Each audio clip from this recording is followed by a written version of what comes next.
liwanag na yung talata. Basahin niyo sa Magandang Balita Biblia kung sinong mayroong MB dyan, mapakita sa screen. Nasa ano kasi ako, nasa labas. Sabi ng Diyos dyan, ako ang lumalang o lumikha ng lahat ng bagay. Tika muna. Tingnan ko yung ano ko, cellphone ko. Baka mayroong mabasa dito sa cellphone ko. Mayroon ba kayong mga Biblia dyan? Ano kuya Meron akong naka-record Biblia sa akong dito. cellphone. Wala Ayos din. sa kayo mag... Biblia ako nito kay ADB, yung dating Biblia. Ito po. Sige. Subukan dito. Wala akong magandang balita dito na lang sa ano. Ganito ang sabi ng Panginoong Diyos na inyong manunod, na nag-anyo sa inyo mula sa bahay bata. Ako ang Panginoon at nagladlad na mag-isa ng langit at naglatag ng lupa. Maliwanag yan, kahit ano pang paliwanag natin, kahit ano pang konklusyon natin, kahit yung isang talata, sapat na kung maniniwala tayo sa Diyos. Kaya lang tayo nagkamali dahil sa mayroong banggit doon na ginawa ang lahat ng bagay sa pamamagitan niya kasi mayroong paliwanag si Apostol Pablo dyan. Diba? Katulad halimbawa lang, gumawa tayo ng senaryo. Kuya, taga-putol, may tatanong ako sa iyo pagkatapos yung paliwanag. Sige. Sige po, subukan ko pag hindi ko kaya sagutin, mag-pass ako. Eto, sabi ng sabi ko magbigay tayo ng senaryo Halimbawa, ako isang ama. Tapos, bumili ako ng lupa. Mayroon akong isang anak. Totoo lang naman isa lang naman ang anak ko. Sabi ko, taniman ko ito ng mga kahoy para pag halimbawa mamamatay ako, ito ay mamamana o mapanunod para to sa anak ko. Kung wala akong anak, paano? Hindi na ako bibili ng lupa. Sinong magmana nun? Katulad lang ng ganyan. Basahin ko yung Colosas 1:18. Eto po. 16. Sapagkat lahat ng nasa langit at nasa lupa, nakikita man o hindi, pati ang mga naghahari at namamahala, mga namumuno, mga kapangyarihang espiritual at pawang nilikha ng Diyos sa pamamagitan niya at para sa Kanya. Yan ang maliwanag. Kaya yung sinasabing sa pamamagitan niya, ito'y para sa Kanya. Kumbaga, hindi man ako Tagalog Bisaya man ako, nauukol sa Kanya. Kasi wala namang saysay kung walang tagapagmana. Kaya nga, mayroong talata sa Biblia na kung tayo kay Kristo, magatagapagmana din tayo. Ayan, pero yung sinasabing nilikha ng Diyos ang lahat ng bagay tapos mayroon siyang kamanlalalang, eto po. So, gagamitin man nila yung Genesis 1:26. Kung itutuloy lang natin ng 27, maliwanag naman ng aktual na paglalang ng Diyos. Sabi dito sa 27, at nilalang ng Diyos ang tao ayon sa kanyang sariling larawan. Ayon sa larawan ng Diyos, nilalang niya, lalaki at babae. Hindi sinabing niya. Kaya tamang-tama ang sinabi doon sa aklat ni Isaias Ang pahayag ng Panginoong Diyos mismo, ako lamang mag-isa. Kaya lang nagkakaroon sila ng konklusyon, maling pagkaunawa, na si Kristo ay kamanlalalang daw ng Diyos doon sa 1:1 dahil sa pilit nilang palitawin at pilit nilang paniwalain ang kanilang sarili na mayroon ng Kristong eksistido na kasama ng Diyos. Samantalang malinaw naman, Deuteronomio 32:39, wala akong Diyos na kasama. Sabi niya. So, lilitaw kasi ngayon, magkakasalpukan kung susundan natin ang paniwala nila. At take note, ano ba ang posisyon ni Kristo noon? Noong kung halimbawa tatanggapin natin na Diyos si Kristo, ano ba siya noon? Diyos anak? Ha? Diyos ama? Ano ba siya noon? Kaya maliwanag na yung nasa Biblia, at saka yung sinabi kanina na yung unang Korinto 8:6, sa ganang atin may isang Diyos lamang ang Ama. Hindi naman totoo yung hindi tinutuloy pagbasa. Actually, kung nakikinig kayo sa The Revealers, maraming beses na po sinagot yan ng mga kuyang sa The Revealers, no? Sa Ilang madaling beses salita, na yan. kuya, taga-putol. Opo. Sa INC, isa lang talaga, ang ama lang. Yes, ang Ama lang, walang kamanlalalang. Kasi kaya Okay. kaya Kuya, gawin. taga-putol. sana. Kasi binasa mo yung binasa mo yung 44, 'di ba? 24. Tama, 'di ba? Ngayon, kung ibababa natin yung talata doon sa verse 6, sabi dito, ganito ang sabi ng Panginoon ng hari ng Israel at ng kanyang manunubos na Panginoon ng mga hukbo. Ang tanong dito, di ba, meron nakasulat kasi dito na at ng kanyang manunubos. Sino yun? Kuya, taga-puto. Actually, ang Diyos manunubos din eh, no? Hindi. Kasi yung Ano kasi ito, kuya? Kung di mo naintindihan yung talata, may nakalagay na sa atin. basahin. Sabi dito, ganito ang 44:6. ng Israel at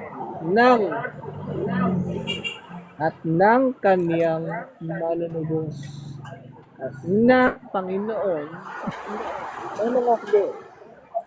Ang sabi niya, ako ang una at ako ang huli. Liban sa akin ay walang Diyos. So, tanggap mo ba si Kristo ay sinasabing siya ang una at siya ang huli? Tanggap mo yun? Kuya taga-puto. Ito, ito po ang Hindi, sagutin mo sagot muna. natin. Kuya, Kasi fallacy yan eh. Fallacy question kasi yan. Hindi, paano? Kasi, Hindi. Sandali lang. Fallacy yun, May gusto kuya, mo akong taga-puto. Wait lang, pasagutin, kuya. tapos hindi. Hindi, kuya, ganito. Hindi. Sagutin mo muna Hindi yung naman tayo tanong. sa debate, kaya hayaan Hindi mong nga. sumagot ako na narinig ko naman yung tanong mo eh. Gusto mo lang na ang sagot ko ay matapat sa gusto mo. Narinig ko na. ikaw pala. Narinig Okay, ko na sige. yung tanong mo. Pero ang gusto mong palitawin, yung gusto mong marinig. Okay, Huwag sige. naman ganun, Paliwanag wala mo yung naman talata. tayo sa debate. Hindi. Wala naman, Wala fallacy naman yan talaga kasi, tayo sa debate. oo, hindi. Sasagutin ko, nasa inyo na yun kung tatanggapin nyo. Okay, Oo. sige.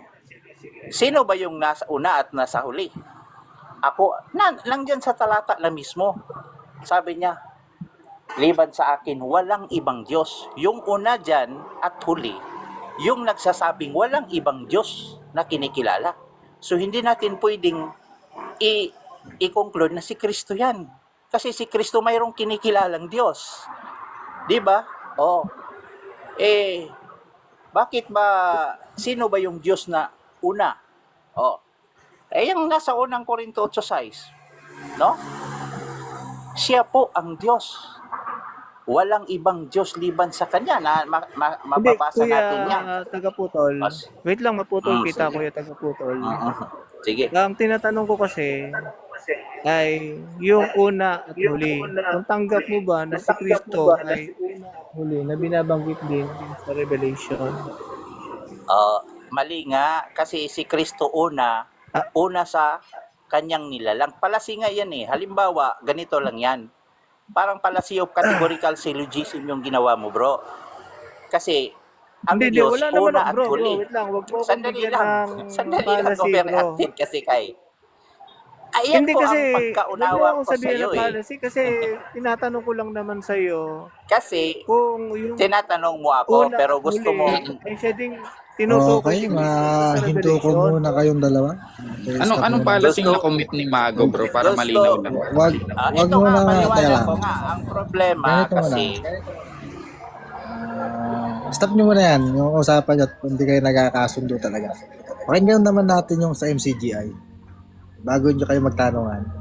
Kasi mabuting gawa. Para na may bisita natin na may participation sa ating paksa. Sige, ikaw naman Kuya MG. Okay. Sa lahat, Ayun. magandang umaga. Pag-ibig ka pa po sa lahat. Sige po. Ang tanong, sino ang lumikha ng lahat bagay? Sino? Ilan? Pakisagot muna yung kuya at saka mo paliwanag. Sino ba? Ama ba? Anak? Silang dalawa ba? Sige kuya MG. Para sa amin, ang RSMG CGI, ang Diyos naman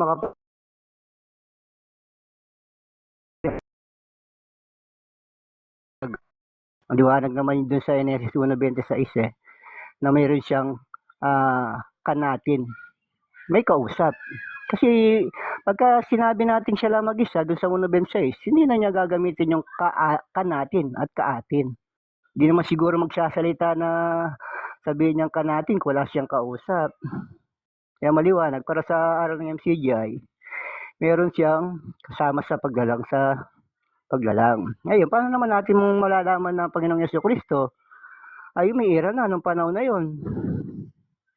Babasa naman natin sa Biblia, ito paulit-ulit na lang natin binabasa ito sa Kawikaan nga sa 8:22 hanggang 30. Maliwanag nung sabi sa nakasulat, inari ako ng Panginoon sa pasimula ng kanyang lakad. Pasimula pa lang to inari na siya ng Panginoon.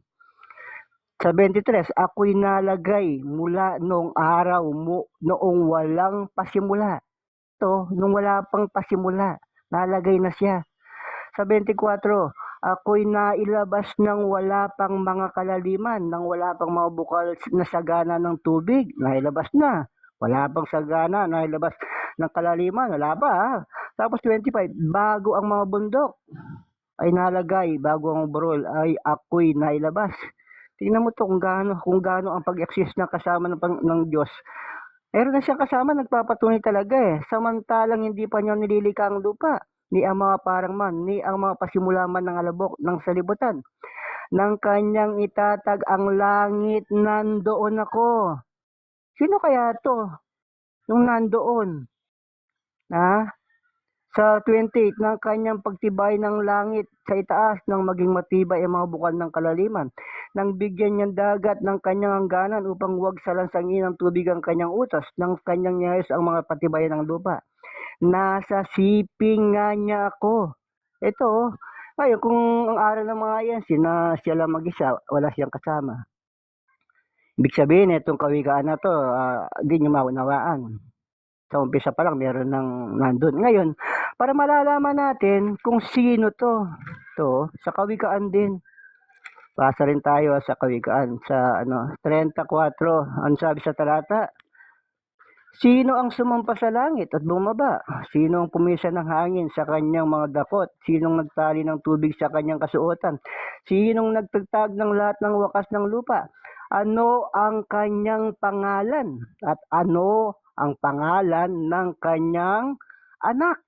Kung inyong nalalaman. Ito kung unawain mo to, dalawa na to Dalawa na to Ngayon, hindi naman talaga tatanggapin ng Iglesia ni Cristo yan na ang ama at anak. Isa, hindi, kasi tao nga lang sa kanila yun Talaga hindi nila tatanggapin na meron siya kasama sa paglalang. Kasi ang kanilang aral, umira lang ang Panginoong Yesu Cristo nung ipinanganak lang ni Maria. Hindi nila inaral. Bago siya ipinanganak na, saan siya? Yun ang hindi nila pinag-aaralan. Basta't mabasa lang, ako'y tao. Okay na, tao na. Palakpakan ng dalawang tela, magkabila, kaliwat kanan. Ayos na yun, tao na, nabasa. Sinabi, tao kung siya mabasa natin, sinabi niya siya ay uod. Sinabi niya siya ay daan. Mabuting gawa. Sa madaling salita, parehas lang tayo ng konklusyon. Sa amin din kasi, Tama bro. Tama ang po. ama at ang anak, ang Tama, lumalang. bro. Okay. Sige, Maliwanag kunin ko naman. lang yung mga punto muna ng iba. Kuya Mark, ikaw, ano naman sa'yo? Ang ama ba? Ang anak? Dalawa sila? Kuya Mark.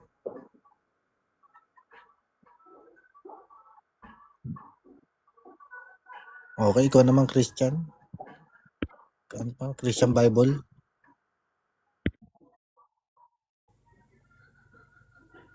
So, wala. Okay, paikutin na siguro Ako, natin. Tagka pwede, 3 pwede ko minuto lahat. magbigay. Sige, unahin kita. Sunod-sunod natin para maganda. May orasan natin. So, mauna ka, Labubu. So, ayun. Ang paksa natin ay sino ang lumikha ng lahat ng bagay? Isama natin dyan yung ilan. Sino at ilan ang lumikha ng lahat ng bagay? So, sunod na magsasalita ay si Labubu. Okay, Labubu, ready ka na?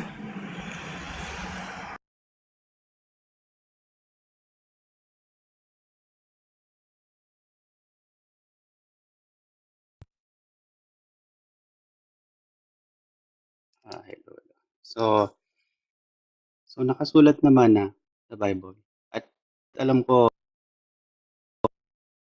narinig na naman ng lahat to. Dun sa nakasulat sa Genesis 1 pa lang, no? Nandun na si Jesus Christ. Hindi lang talaga nauunawaan. Kasi nakalagay doon, in the beginning, God created heaven and earth, di ba?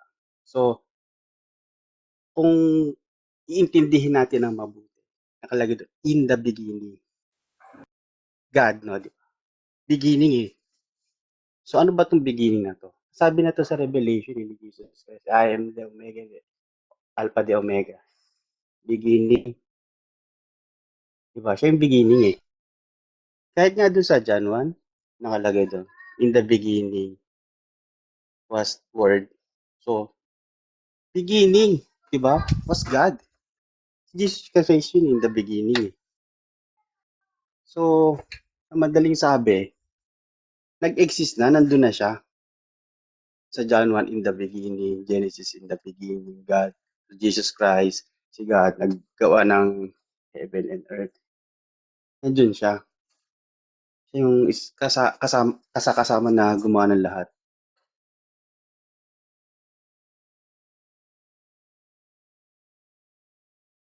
Kuya, kapag umaalis ka kay TikTok ka, walang audio, ano? Pag nagkakape, walang audio. Pag lumalabas ka. Okay. Napuputol pala. So, nandun eh, kahit nga dun sa sa Genesis 3, nandun din si Jesus Christ eh. Kasi sinabi niya na din dun, I am the light. Kung babasahin din natin yung Genesis 3, yung kung paggawa ng let there be light and there was light. Eh, si Jesus din yung light eh. I am the light and I am the way. So, nandun na talaga siya, nag-i-exist na. So, yun lang sa akin. Yun na yung 30 seconds ko rin. Salamat po.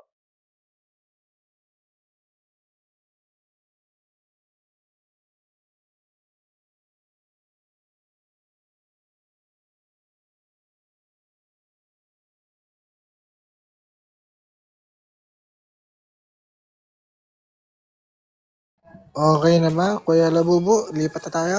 Okay na po, sa inyo na po yung time ko. Okay, sige. So, sunod natin si Kamago.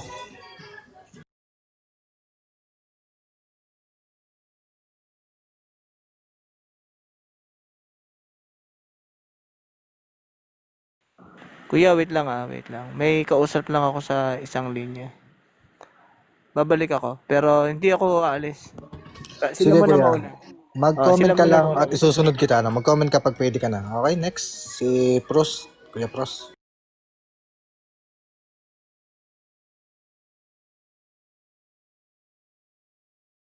Ayun, shoutout sa ating 19,000 viewers. Magandang umaga sa inyo lahat.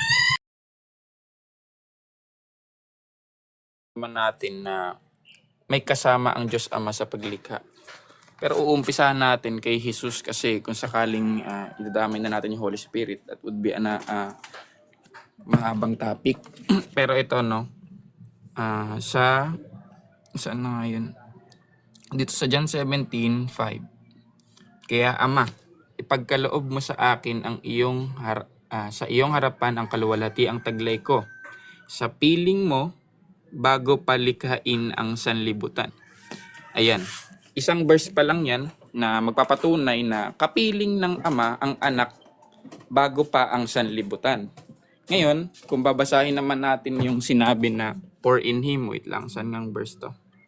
All things were made. Wait lang. All things. Oo bro, wait lang ah. Nakalimutan ko yung verse nun. Ala, grabe naman yung notes ko na wala. Ay basta, wait lang.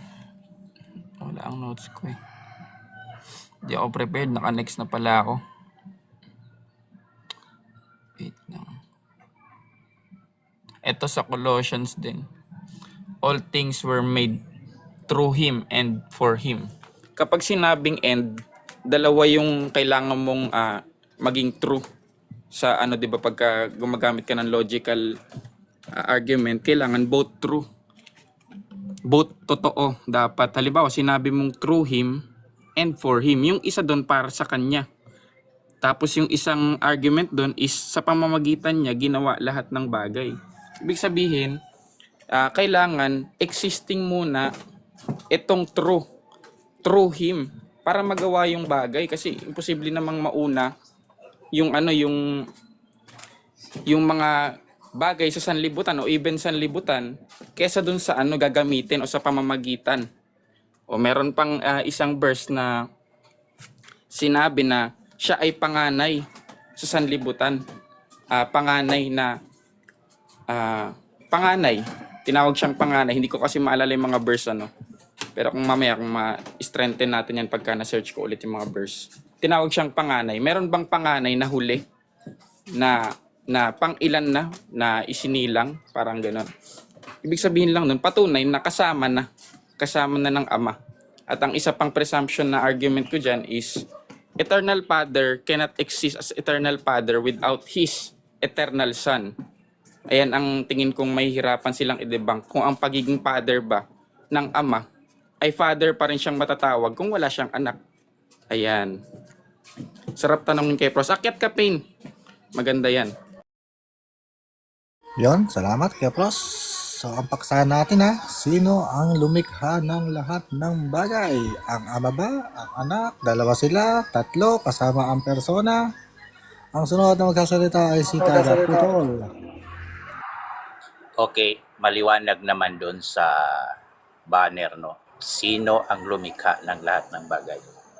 Hindi naman sinabing sino-sino ang lumikha ng lahat ng bagay. Ibig sabihin, may isa lang, no? Pero yun kanina, kahit pa natin ipipilit, kahit ano pang mga argumentong gagamitin natin, sabi niya dito sa Deuteronomio 32:39, tingnan ninyo nga ako, sa makatuwid bagay ako nga, walang Diyos. Sa ako'y pumapatay at ako. Ano ba ibig sabihin na walang Diyos?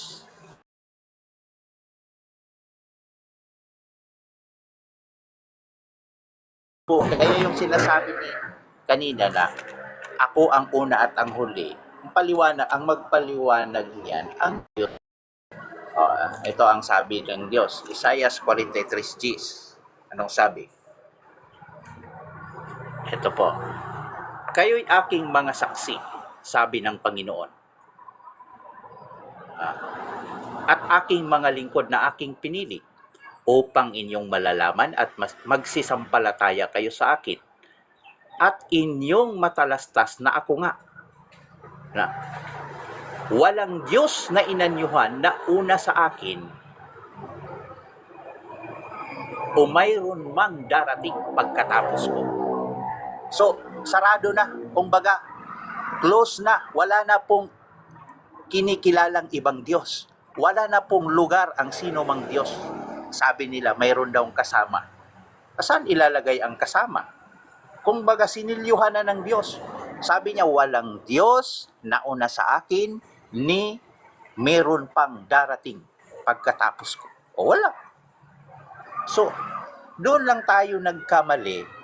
Doon sa ating, sabi nga, nabasa, dahil mayroong nabasa, katulad kanina, binasa po yung Kawikaan, walang sinasabi doon na Kristo yun kasama. Kung yun ang Kristo, saan naman yung Espiritu Santo? Maliwanag ang sabi ng Diyos kanina. 44, 24, maliwanag na yun. Kung baga, masapatan tayo, dapat tayong masapatan. Ako lamang mag-isa. Kailangan pa bang baluktutin natin ang talata para maniwala tayo na siya lang? O para paniwalain natin ang ating sarili? Hindi, mayroong kamanlalalang. Kasi andyan sa sa pamamagitan niya. Kasi maliwanag sila, para sa kanya yon nilikha ang lahat ng bagay. May kaukulan.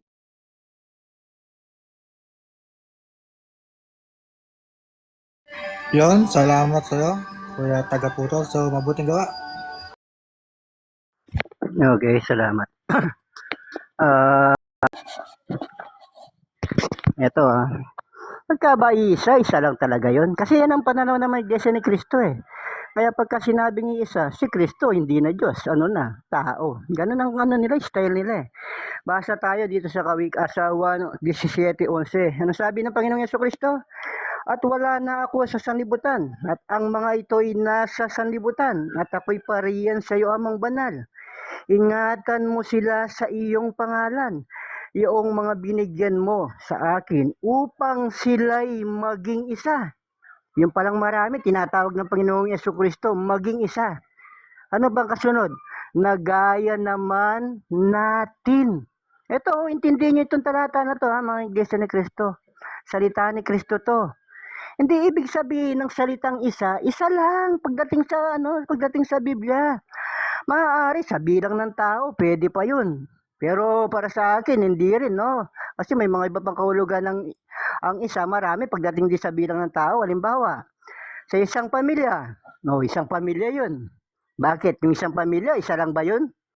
Doon? Tatay lang ba 'yun? Sa isang pamilya, marami rin 'yun.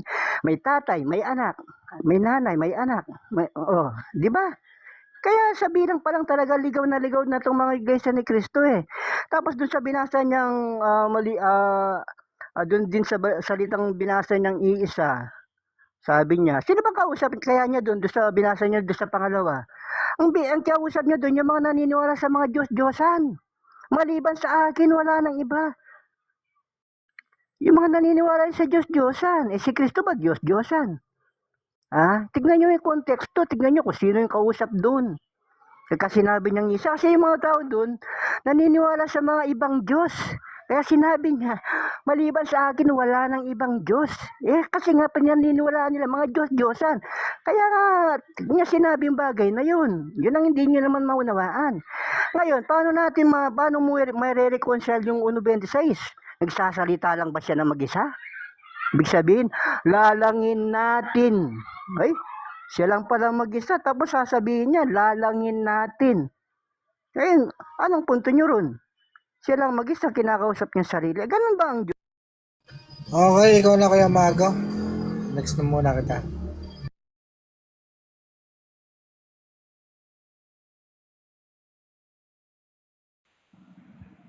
Ayun, salamat Kuya Os. Again, yung topic natin kasi ay sino ang lumikha ng lahat ng bagay. Since hindi naman natin pinag-uusapan kung ilan ang Diyos, di ba? Doon tayo po magpo-focus doon sa sino ang lumikha ng lahat ng bagay. Malinaw naman dito kung titingnan natin muli yung Juan 1:1 hanggang 3. Ang sabi doon kasi, ang lahat ng mga bagay ay ginawa sa pamamagitan niya. At alin man sa lahat ng ginawa ay hindi ginawa kung wala siya. So therefore, sinasabi nila na ito ay berbo, ay salita lamang, at walang Kristo.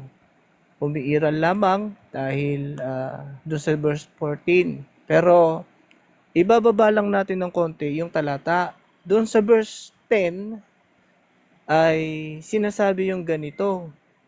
Siya ay nasa sanlibutan at ang sanlibutan ay ginawa sa pamamagitan niya at hindi siya nakikilala ng sanlibutan. Sino ba ito? Ito yung ipinakikilala ni Juan na ilaw.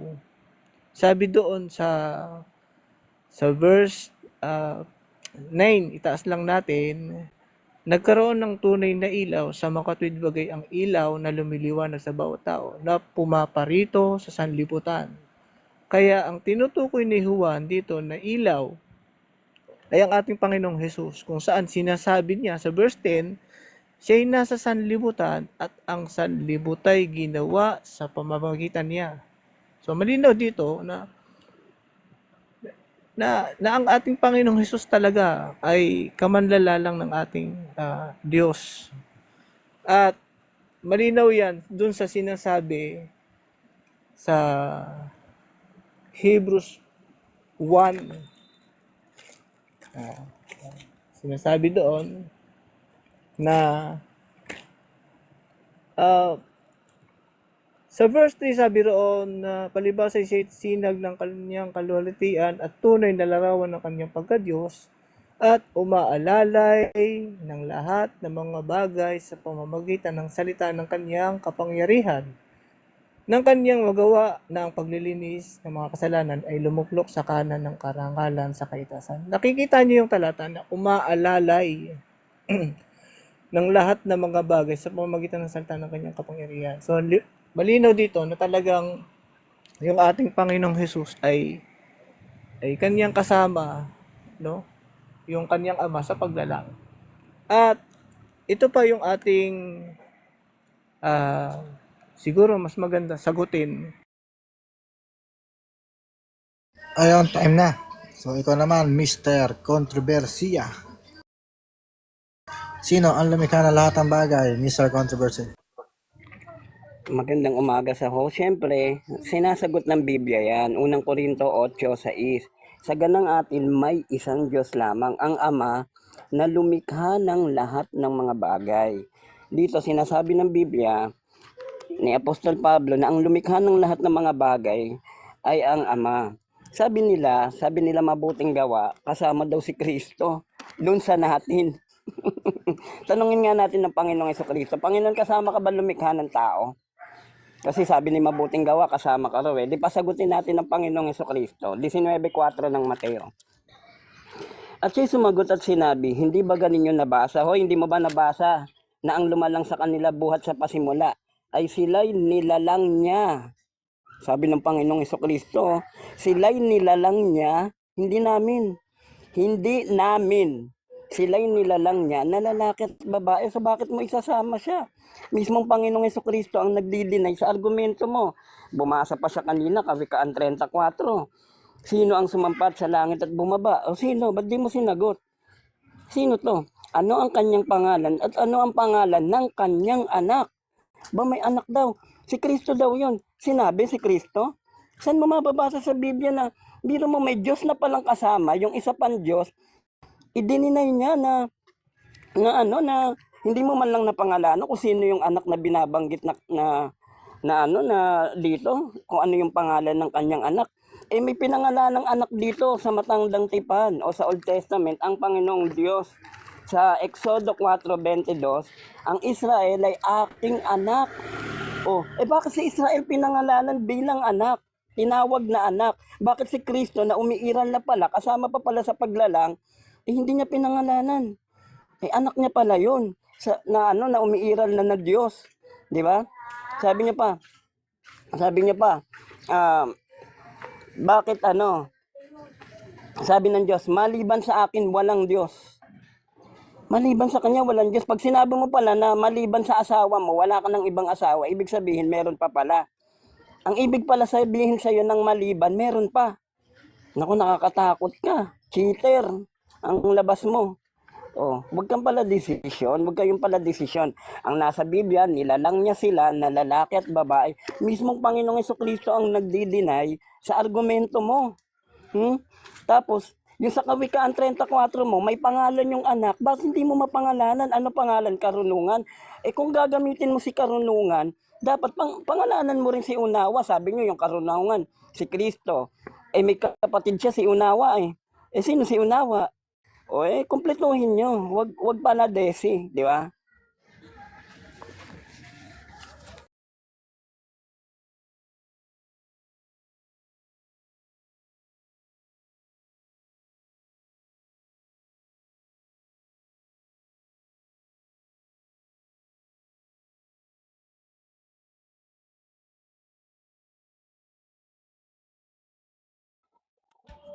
Okay, kay RJ, ikaw na pala. Okay, magandang umaga. Okay, Genesis good morning. 2:4. This is the account of heaven and earth when... May audio ako, host. Meron kaya, meron. Genesis 2:4. This is the account when Yod A Vav A created the earth and heaven. Okay, Deuteronomy 32:39. There is no God with me. No one can save out from my hand. Okay. Isaiah 44:24. Okay. Yod A Vav A, the maker of all things, alone, mag-isa. Nehemiah 9:6. Yod A Vav A, you alone created heaven, host of heaven, earth, and all the things. Alone, mag-isa lang. Okay, ito, Deuteronomy chapter 4:35. Yod A Vav A, He is Elohim. There is none else beside Him. 39. Yod A Vav A, Elohim in heaven and earth. There is no one else. Okay, 2 Chronicles 19. Yod A Vav A are Elohim. You alone. Mag-isa lang siya eh. Okay, ang dami, puro mag-isa lang siya. Isaiah 37:20. Yod A Vav A, our God, only you. Mag-isa lang siya, wala naman siya kasama dito eh. Okay, puro mag-isa lang siya. Isaiah 40:25. To whom do you liken me that I should be equal? Said the set apart one. Ano ibig sabihin ng set apart one? Set apart, walang katulad. One, isa. Okay. Isaiah 43:10-11. There is no God before me and no God after me. There is no Savior but me. Okay, Isaiah Yung tanong kay 44:6. RJ, sino yung mag-isa na yun? Yung ama, yung anak, sino yun? Yung mag-isa na yun? Walang ganun, walang ama. Actually, sinasabi ko na yung pangalan niya, Yod A Vav A. Hindi ine-emphasize yung ama sa Tanakh, sa Torah. Sa New Testament lang yung ama eh, to assume na merong anak. Isaiah 44:6. There is no God beside. Ayun, kay RJ, pasensya na medyo naputol yung ano. Sige, salamat sa paksa mo. So, ayun. Natapos na tayo. So, dadaan tayo sa ating rebuttal. Yan. Tingnan natin yung mga reaction. So, mapapanood nyo pala ang ating replay na to sa aking YouTube channel, mga ka-viewers. Paki-subscribe na ang ating channel. So, sunod na magsasalita ay si Kuya Labubu. Ano ang iyong rebut sa mga narinig mo?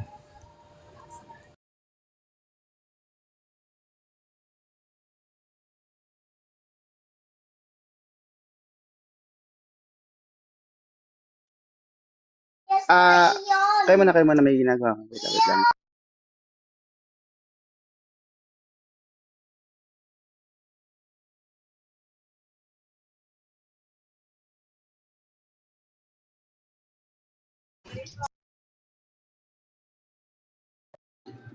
Ayun. Dun sa mga nilatag nila about Isaiah, no?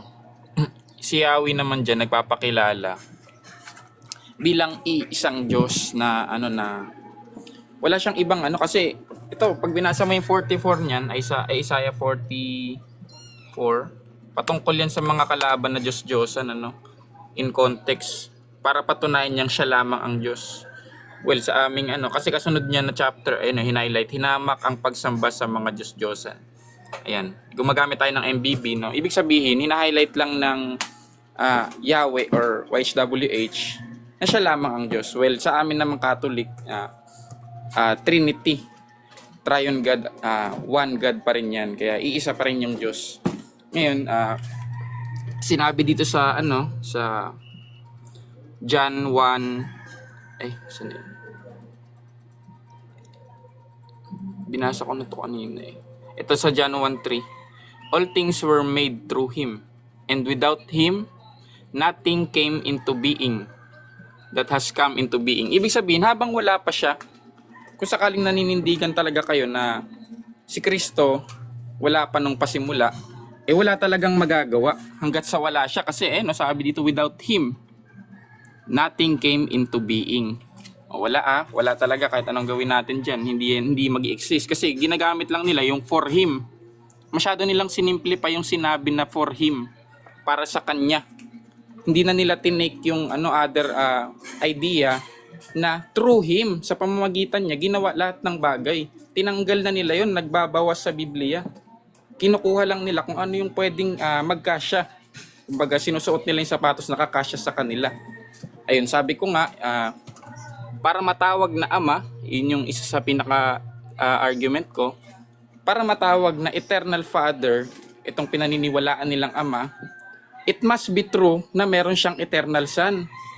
Kasi mawawala yung essence ng fatherhood kung wala siyang son, wala siyang sonship. Ngayon, yung sonship, yun yung magpapatunay na may pre-existence at lalong patitibayin yung kasama siya sa paglikha. Kasama siya sa paglikha kasi through Him nga all things were made. Ayan, isang talata yun na John 1:3. Ayan.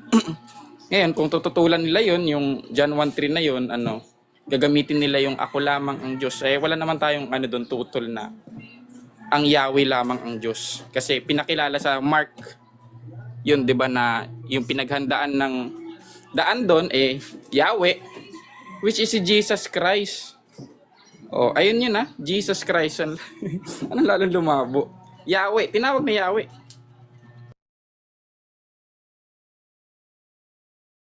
Sunod naman ang sasalita ay si tagapagputol ng sanga. Okay. Yung kanina, yung katatapos lang, sabi niya, si Jesus Christ daw ang Yahweh. Kung babasahin natin sa Isaiah 63:16, ang Yahweh ay Ama, lalo na sa magandang balita, Biblia. Ama po ang binabanggit doon. So, kung tatanggapin natin na si Jesus Christ ang Yahweh at siya ang Ama, dahil yan ang nakasulat, lilitaw ngayon na dalawa ang Ama nila. Hindi nila tatanggapin yon. Although gagamitin din nila yung Isaiah 9:6. Pero lilitaw na ganun talaga. Dalawa yung Ama nila. Teka muna, balikan natin yung kaninang tinatanong ni Brad Controversy doon sa kay mabuting gawa ba yan? Gumagamit siya kasi kanina ng kawikaan yata. Hindi ako nagkakamali. Pasensyahan nyo na kasi meron akong ginagawa. May tanong si Controversy na sino yung unawa? Anong pangalan nun? Kasi may kapatid hihintayin natin mamaya yan. Paboritong gamitin nila yung Genesis 1:26. Kasi merong banggit doon na lalangin natin. Ang tanong, sino yung kasama doon na natin? Basta gumawa lang tayo ng konklusyon na ang Kristo yan. Itong sa 27, ang banggit nila lang niya. Sino yung niya? Saka natin. Ang Kristo, ang Ama o ang Espiritu Santo? Sino yung nilalang niya sila? Lalaki at babae. Sino saka natin ang lumalang?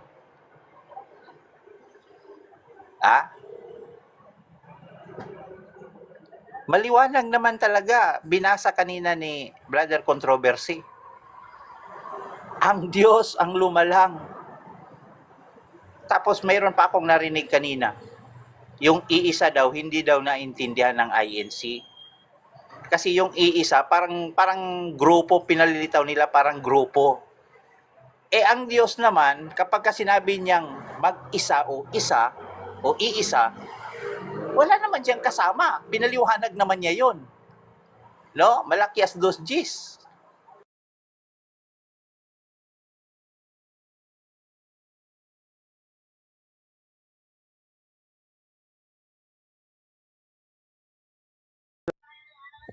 Okay, good morning. Tinututulan nila yung mga talata nilalatag natin. Ang tanong, ang magiging tanong ko ngayon kay, ang tanong niya controversy, sino yung anak doon sa 8:30 ng Kawikaan.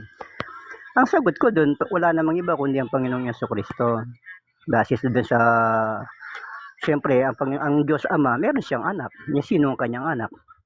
Wala namang iba ang ating Panginoong Jesucristo. Alam naman ng lahat yan ng tinutukoy na anak ayon sa Biblia.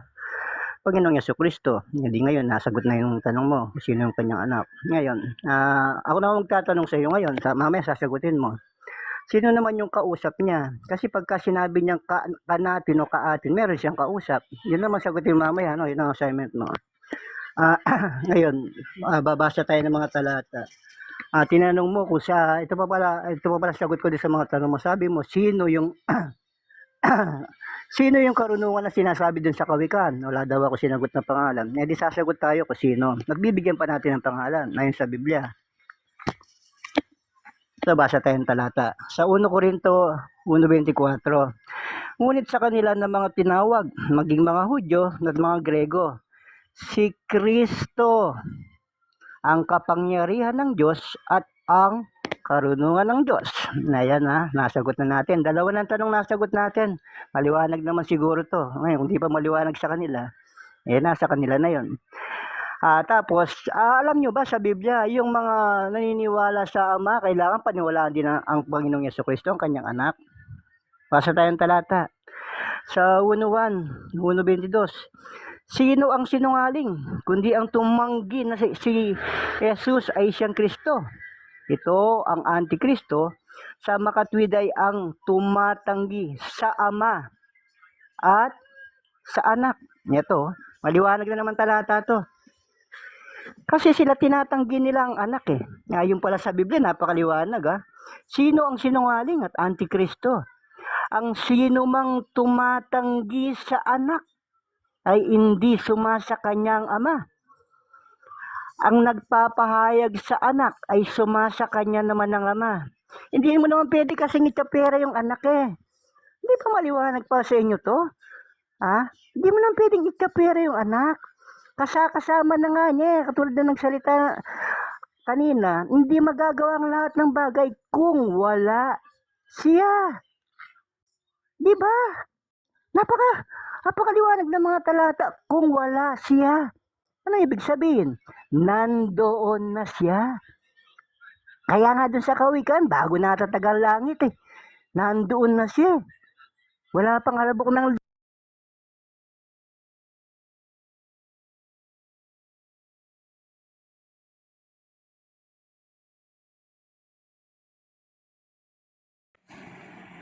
Ayun, medyo nabitin kanina. I-ano ko lang yung mga word na ginagamit kanina dun sa Old Testament na ako lamang, ako lamang. So, ang sinasabi ng Biblia doon ay patungkol doon kasi sa panahon nila ng Israelites ay sumasamba na sila sa sa mga Diyos-Diyosan So therefore, ang sinasabi ng Diyos na ako lamang ang Diyos at wala nang iba.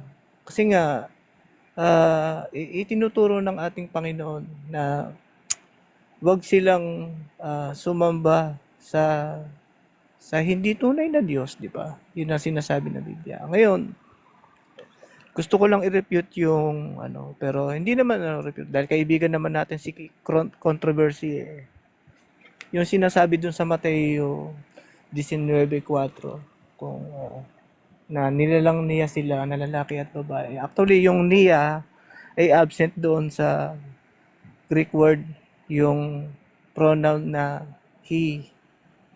Yun. So, lalabas talaga, ang nakasulat lang talaga doon na sila nilalang na lalaki at babae. Wala yung he or yung tinatawag na pronoun na he. Ayun lang. And ikalawa, ito yung gusto kong masagot na talata na nabitin kanina. Sabi dun sa Roma 11, ang talata ay 34 hanggang 36. Sabi dito, sapagkat sino ang nakaalam ng pag-iisip ng Panginoon o sino ang kanyang kasangguni o sino ang nagbigay na una sa kanya at siya babayarang muli. Sapagkat kanya at sa pamamagitan niya at sa kanya ang lahat ng mga bagay. So baka niya nawa ang kaluwalhatian, magpakilan siya nawa. So dito, sinasabi na sa pamamagitan niya ang lahat ng mga bagay. So kung sa pamamagitan niya, sino yung lumikha? Ayan ang sagutin ng ating mga kaibigan. Kasi kung ang itinuturo nila walang kamanlalalang ang ating Panginoong Diyos, sino itong binabanggit dito na Panginoon, di ba? Sino yan? At sabi doon, sa kanya, sa mamamagitan niya, lahat ng mga bagay. At sa kanya rin. At gaya ng binabasa doon sa Colossus 1:16. So, sige, yun lang. Salamat. Pakisagot na lang yun.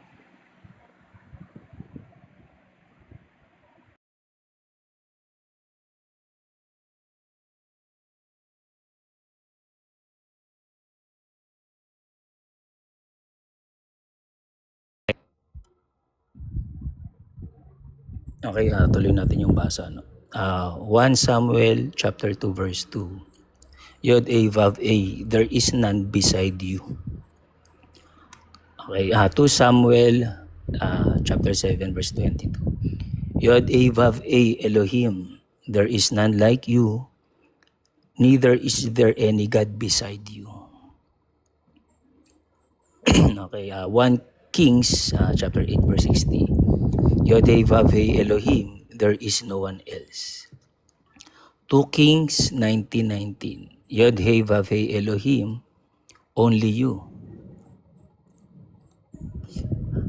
Isaiah 44:6. I am the first and the last, there is no God beside me. Wala siyang kasamang ibang Diyos. Ulitin siya sa verse 8. Is there a God beside me? There is no God.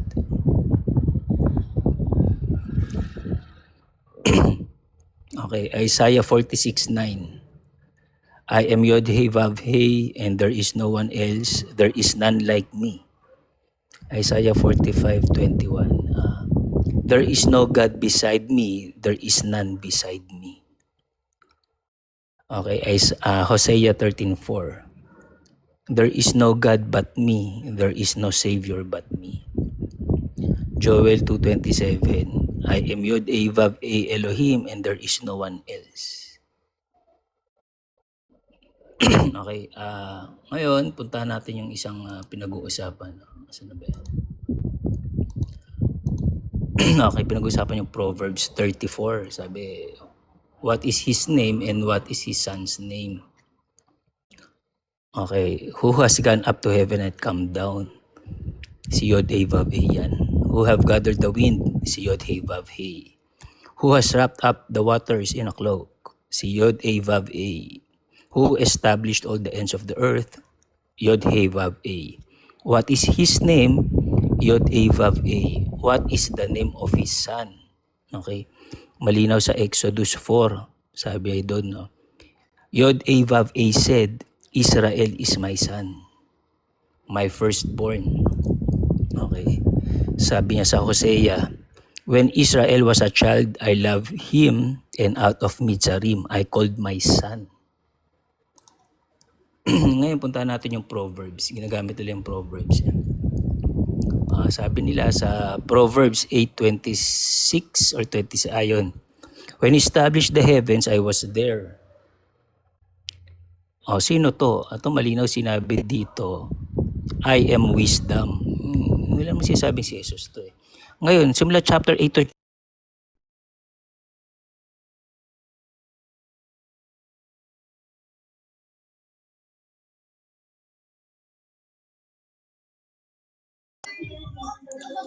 Ayun, good morning sa lahat. nagsitakasan na yung mga nagtataguyod ng maling aral at maling unawa. Binasa kanina yung unang Korinto 8:6. Mabasahin natin. Pinutol kasi yung basa eh. Ang nakasulat dito, subalit para sa atin ay iisa lamang ang Diyos, ang Ama na lumikha ng lahat ng bagay. Yan lang yung binasa kanina. Meron pang kasunod eh. Tuloy natin. At tayo'y nabubuhay para sa Kanya. Iisa ang Panginoon, si Hesukristo, at sa pamamagitan niya ay nilikha ang lahat ng bagay, at sa pamamagitan din niya ay nabubuhay tayo. Ayun napakalinaw. Sabi dito sa unang Korinto 8:6, yung Ama ang lumikha ng bagay. Pero kapag pinagpatuloy ang basa, kasama si Kristo. Dahil sa pamamagitan ni Kristo, nalikha ang lahat ng mga bagay. Tugmayan doon sa pagwawangis na sinasabi sa Juan 1:3 na lahat ng bagay ay nilikha sa pamamagitan niya. Walang bagay ang nilikha kung hindi sa pamamagitan niya. Kaya nga sinasabi dito sa Hebreo 1:8, kung ating babasahin, sabi rito ng Diyos mismo ang nagsasalita. Ngunit tungkol sa anak ay sinabi niya, ang iyong trono o Diyos, ikaw ay magpakailanman. Ikaw ay maghaharing may katarungan. At sa 10, sabi dito, sinabi pa rin niya, Panginoon, ng pasimulay nilikha mo ang sanlibutan at ang mga kamay mo ang siyang gumawa ng kalangitan. Yung Ama po mismo ang nagsasalita dito. At kanyang sinasabi, Panginoon, ng pasimulay nilikha mo ang sanlibutan. Sino yung tinutukoy niyang manlilika? Ang Panginoong Hesukristo na tinawag niya sa Hebreo 1:8 na ang iyong trono o Diyos. Kaya ibig sabihin, nung likain ng Ama ang lahat ng mga bagay, lahat ng mga nakikita at hindi nakikita, kasama niya ang Kristo. Kasama niya ang kanyang anak. At kasama din niya ang Espiritu Santo. Yan nga yung binabanggit sa Genesis 1:1 hanggang 3. Na nilikha ng Diyos ang langit at ang lupa at ang Espiritu ng Diyos ay kumikilos doon sa ibabaw ng tubig. At nasaan si Kristo ayon sa apostol? Juan 1:1, nang pasimula ay ang salita at ang salita ay kasama ng Diyos at ang salita ay Diyos. Kaya ibig sabihin, tatlo ang lumalang ng lahat ng mga bagay pero iisa sa pagka-Diyos. Kaya malinaw ang aral kung hindi natin kukontrahin ng Biblia. Pero sila kasi kinokontra nila ang talata ng Biblia.